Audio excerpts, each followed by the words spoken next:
избегайте. Пока не поздно, бегите за душой, бегите за жизнью, бегите за эмоциями. Потому что если вы останетесь там, вы все это просто в себе убьете. Человек русский, живя там, он продает свою душу за орешки, колбаски, за возможность смотреть 300 каналов, которые, хотя мы здесь в России 500 каналов смотрим.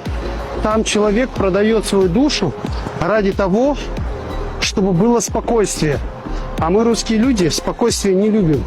Нам нужно развитие, нам нужно созерцание, нам нужна энергия, с которой мы можем жить, двигаться вперед, развиваться.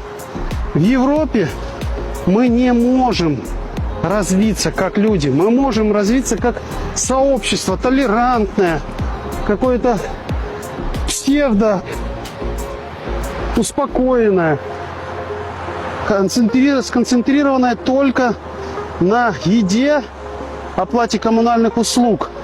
А здесь энергия, здесь жизнь бьет ключом. Все, начиная от подсветки, заканчивая едой, здесь бьет энергией.